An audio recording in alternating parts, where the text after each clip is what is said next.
Where you step, people dump bodies out here. Holy shit. 1 kilo is worth $7,000 here in Colombia. In the United States, Hand out guns in the slums. For every dead cop, I will...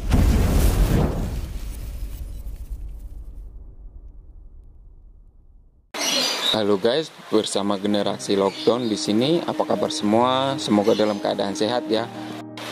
Hindari virus corona, selalu gunakan masker walaupun hidupmu sudah tak berguna. Bercanda ya guys. Kali ini kita akan membahas sebuah alur cerita film kisah nyata dari bandar narkoba terbesar, yaitu Pablo Escobar.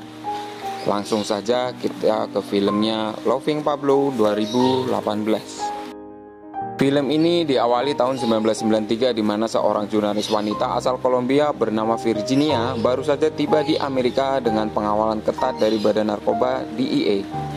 Virginia dibawa masuk ke sebuah hotel. Dia ini adalah salah satu orang terdekat Pablo yang akan memberikan kesaksian kepada pemerintah Amerika. Ngemeng-ngemeng, kok bisa Virginia dijaga ketat? Ini dia ceritanya. Mula pada tahun 1981 di Kolombia, siang itu tampak Pablo dan anak buahnya sedang berkendara motor di peternakan miliknya. Tanpa sengaja, salah satu anak buahnya menabrak kuda yang tiba-tiba lewat dari rerumputan. Melihat kuda itu yang sudah tidak bisa ditolong lagi, akhirnya Pablo memerintahkan anak buahnya untuk menembak mati kuda tersebut.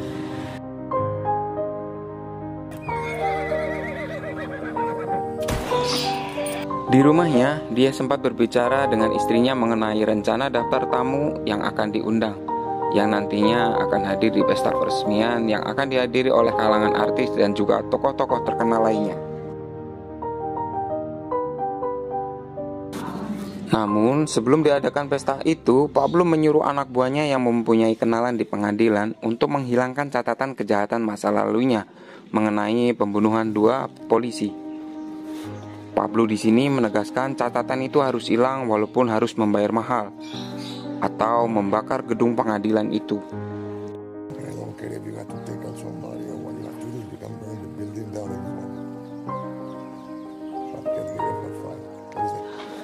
Malam pesta pun digelar, dihadiri oleh orang-orang terkenal termasuk pembawa acara TV terkenal yaitu Virginia.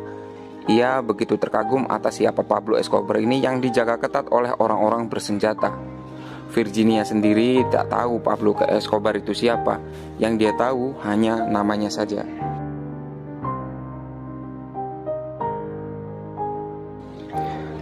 Mereka pun berkenalan. Ternyata Pablo selama ini memperhatikan Virginia selama ia menjadi presenter sebuah TV.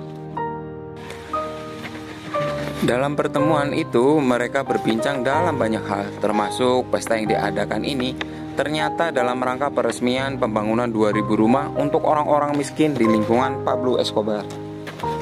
Virginia kemudian bertanya mengenai asal-usul pembangunan itu, namun Pablo sendiri tidak menjawab. Ia mengatakan lebih baik Virginia melihat langsung pembangunan yang sedang ia kerjakan. Keesokan harinya, Virginia datang ke sebuah daerah pinggiran tempat pembuangan sampah. Di sana, Pablo disambut oleh para warga yang sangat terbantu oleh Pablo dan banyak dari mereka yang anaknya diberi nama Pablo juga. Saat wawancara, Pablo mengatakan kepeduliannya terhadap orang-orang miskin di daerah tersebut. Hal itu ternyata membuat Virginia pun terpesona, yang akhirnya tak lagi memikirkan bagaimana Pablo mendapatkan semua uangnya. Semakin hari hubungan mereka semakin dekat. Bahkan dalam suatu hari Virginia diajak ke sebuah pesta rahasia di mana mereka semua akan merapatkan mengenai pengiriman narkoba ke Amerika.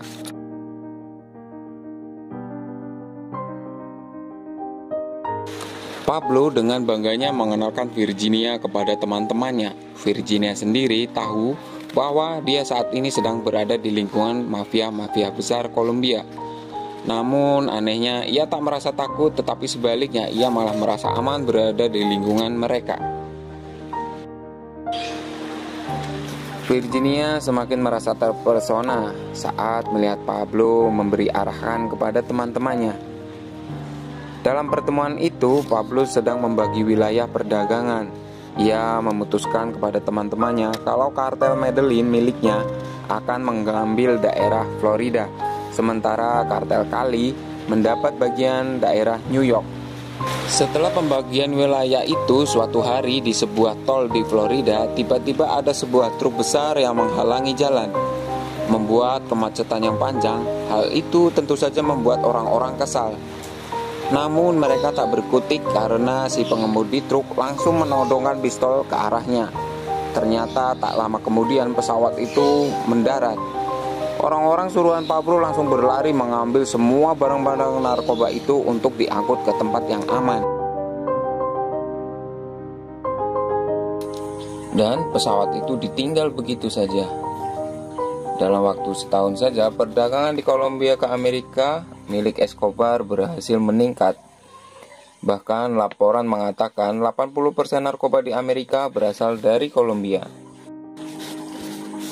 Bahkan presiden sampai turun tangan mengajak seluruh warganya untuk menghindari barang-barang haram itu. Untuk membersihkan masalah ini, presiden juga menunjuk langsung anggota dari agen DEA bernama Stepan. Di sana juga hadir perwakilan dari Kolombia, namun dia mengatakan tak sanggup harus menindak langsung di negaranya karena banyak hakim dan petugas yang sudah disuap. Sebagai solusi, mereka berencana mengaktifkan kembali perjanjian ekstradisi, yaitu penangkapan para penjahat sehingga bisa diproses di Amerika Serikat. Rencana itu akhirnya terdengar juga oleh Pablo. Sebagai solusinya, Pablo harus memasuki dunia politik sehingga ia punya jabatan yang nantinya perjanjian itu bisa diusahakan untuk dibatalkan. Rencana itu pun dimulai dengan memberikan dana kampanye kepada kandidat Dewan Perwakilan Rakyat dengan syarat mereka juga harus memasukkan Pablo menjadi anggota senatornya nantinya. Dengan sokongan dana yang begitu banyak, tentunya mereka setuju dan segalanya pun akan menjadi mudah. Sampai pada akhirnya mereka terpilih dan Pablo akan segera menduduki salah satu kursi dunia politik, mewakili Medellin. Tepat pada tanggal 20 Juli tahun 1982, Pablo untuk pertama kalinya memasuki dunia politik. Dia memasuki kantor DPR yang berada di Bogota. Pada suatu hari, Virginia akan kembali ke Amerika untuk menghadiri acara TV. Karena saking cintanya terhadap Virginia, Pablo saat itu memberikan berkepok-kepok uang sebagai bekalnya. Bahkan Pablo juga memberikan sebuah kalung berlian yang cantik dengan harga yang sangat mahal. Saat di Amerika inilah Virginia didatangi oleh anggota DEA yang langsung menanyakan tentang keterkaitannya dengan Escobar. Ia mengatakan kalau dirinya sedang mendalami kasus narkoba yang banyak didatangkan dari Kolombia. Namun dengan berani Virginia mengatakan kalau lebih baik agen itu langsung menanyakan kepada agen CIA. Ia juga menegaskan kalau Pablo adalah wakil rakyat yang sekarang sudah terpilih. Sementara itu, di sebuah rapat khusus, seorang menteri kehakiman mengajukan agar pengangkatan Pablo ditangguhkan dulu, karena menurutnya Pablo tidak pantas berada di kursi senator dengan kekayaan yang berasal dari bisnis narkobanya.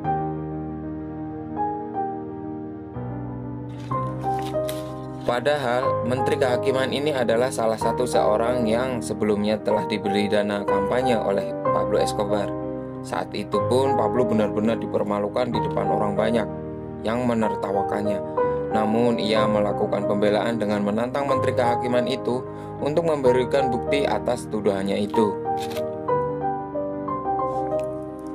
Sebenarnya dari awal Victoria melarang Pablo untuk memasuki dunia politik karena takut pekerjaannya sebagai penjual narkoba akan terbongkar.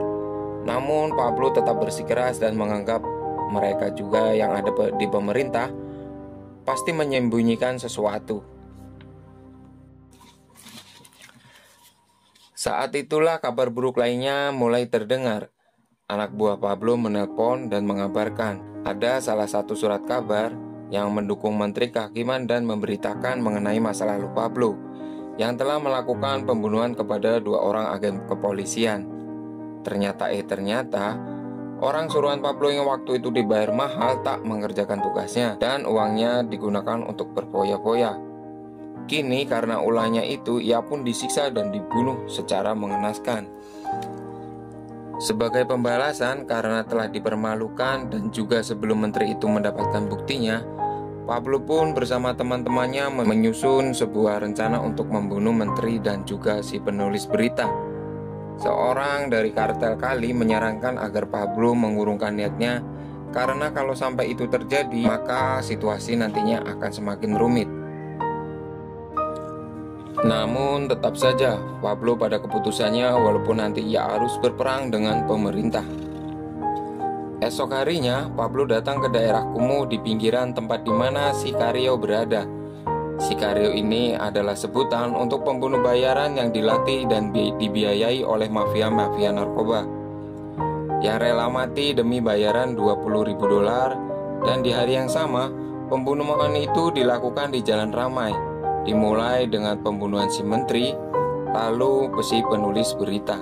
Kabar pembunuhan itu pun langsung disiarkan oleh Virginia yang kebetulan sedang membawakan berita, dan ia juga mengabarkan berita mengenai presiden yang akan kembali mengaktifkan perjanjian ekstradisi dan melawan penuh terhadap jaringan narkoba.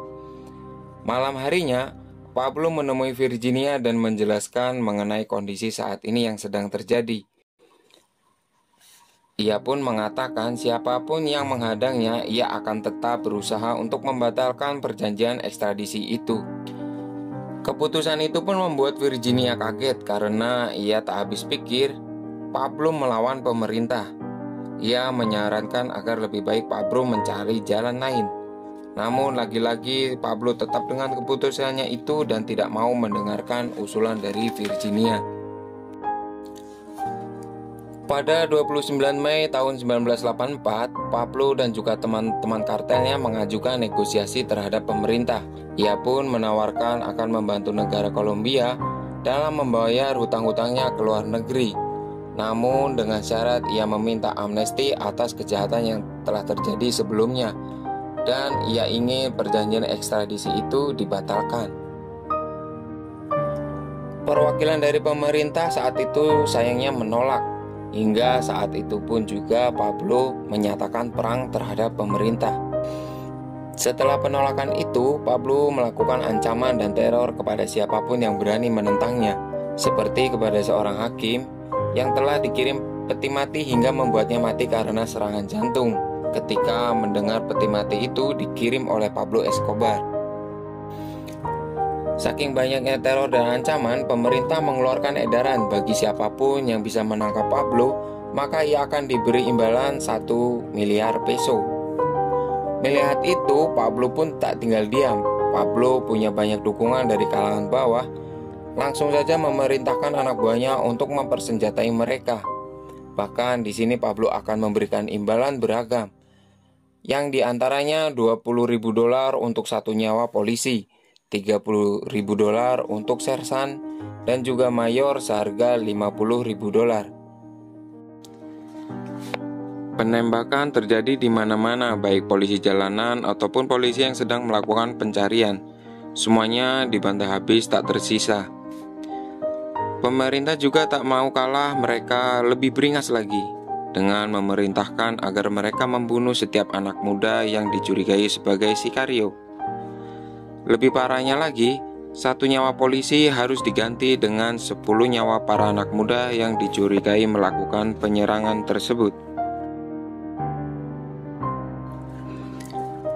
Peperangan yang semakin hari semakin memanas membuat pemerintah membentuk tim khusus. Pemerintah juga bekerja sama melakukan pelacakan di seluruh jaringan telepon di Kolombia. Sementara itu, di sisi lain, Virginia menelpon Pablo untuk mengungkapkan kemarahannya karena ternyata dirinya dipecat dari pekerjaan karena mempunyai hubungan dengan Pablo Escobar. Ia pun merasa kalau Pablo yang membuat karirnya hancur dan membuat banyak orang menjauhinya. Pablo yang saat itu sedang berada di hutan pun berusaha menenangkan Virginia kalau semuanya akan baik-baik saja. Tetapi Virginia yang sudah tidak tahan lagi akhirnya menyudahi hubungannya dengan Pablo dan tidak mau terlibat dalam bentuk apapun yang berkaitan dengannya. Dan akhirnya tim DEA menemukan posisi Pablo dan langsung menerjunkan tim khusus untuk menyerbunya. Ternyata Pablo juga sudah siap dengan serangan mendadak itu. Mereka membuka serangan dengan burung dara yang akhirnya merusak salah satu helikopter. Pada saat itu, tangan kanan Pablo juga yang memegang kartel Kali juga tertangkap dan tertembak mati di tempat. Sementara sisanya yang bersama Pablo di hutan juga habis ditembak tak tersisa. Dan Pablo sendiri berhasil kabur dengan selamat walaupun berlari tanpa satu pakaian pun. Beberapa hari kemudian, Pablo kembali melakukan serangan dan kali ini dia menggunakan bom.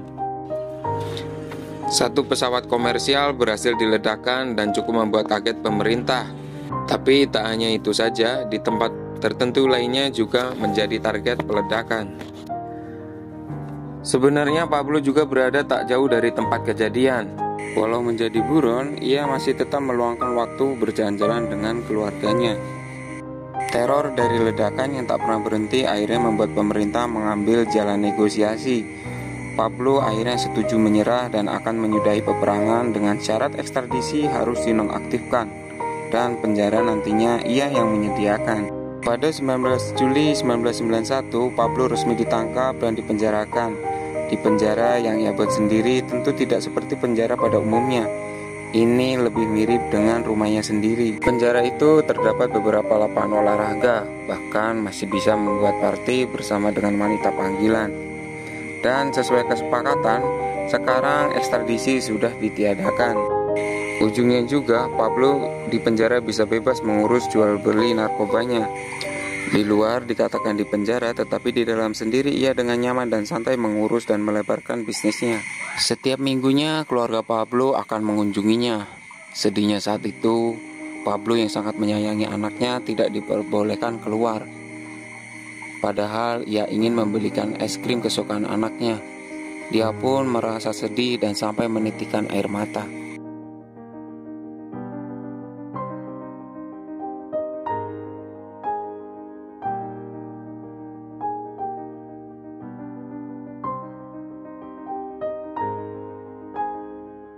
Untungnya saat itu ada Victoria yang menenangkannya dan memanggilnya untuk kembali.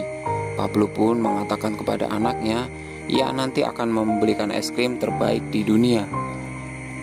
Sementara itu di tempat lain, Virginia yang sudah jatuh miskin, semua hartanya telah habis untuk membiayai kehidupannya.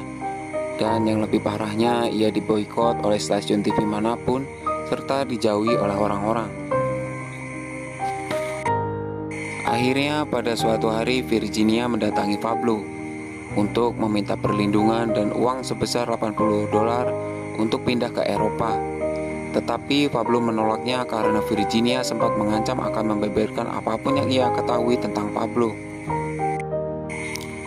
Pada suatu malam Pablo bertemu dengan temannya. Kali ini ia mendiskusikan hasil penjualannya yang tidak sesuai dengan kesepakatan awal. Mereka pun menjelaskan kalau saat ini bisnisnya sudah tidak seperti dulu, yang sangat susah untuk masuk ke Amerika. Pablo sendiri ia tak ingin tahu, ia ingin tetap pembayarannya seperti biasa. Namun mereka tetap menolak, akhirnya mereka pun dibunuh dengan sadis.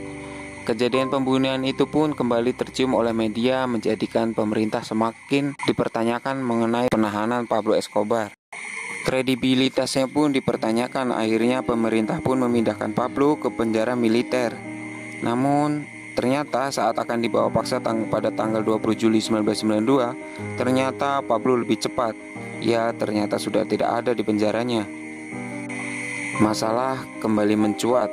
Mantan rekan bisnis Pablo yang anggotanya terbunuh ternyata bekerja sama dengan pemerintah. Dengan imbalan, pemerintah akan menghapus tuduhan-tuduhan terhadap mereka. Tidak hanya itu saja, anggota kartel saingan dari kelompok paramilitan juga bekerja sama dengan pasukan pemerintah. Didukung dengan anggota DEA dan CIA, pemerintah menggunakan tangan para kartel saingan Pablo untuk membunuh siapapun yang berurusan dengan Pablo. baik itu pengacaranya, pekerja, akuntansi, dan semuanya. Pembunuhan terjadi di mana-mana. Virginia sendiri hampir terbunuh.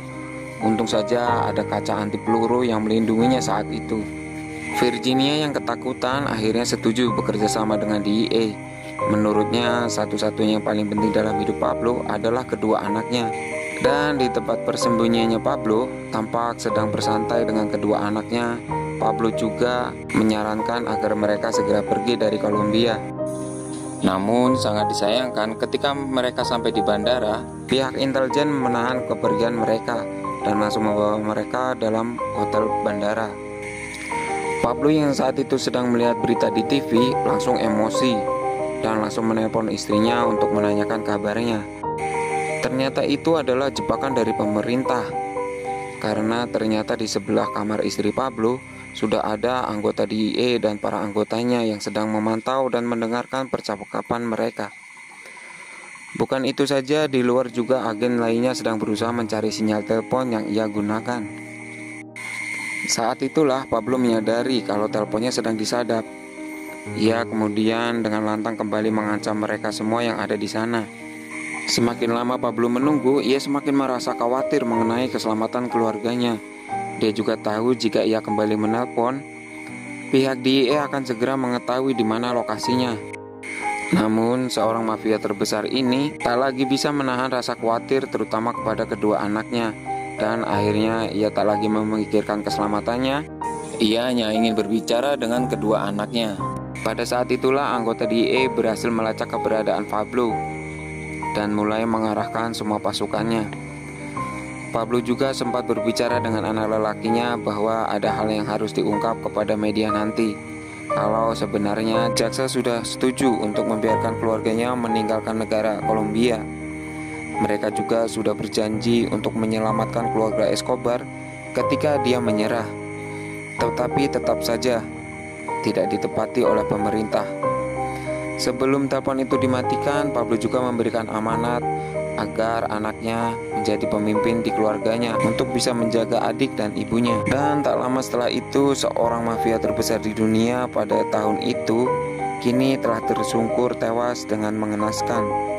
Semua anggota DEA bersorak dengan kematian Pablo, tetapi tidak dengan anak dan istrinya. Virginia pun merasa bersalah karena di dalam hatinya ia sangat mencintai Pablo Escobar. Teman-teman, terima kasih banyak yang sudah menonton video dari awal hingga akhir. Untuk yang belum subscribe, silahkan subscribe. Terima kasih. See you.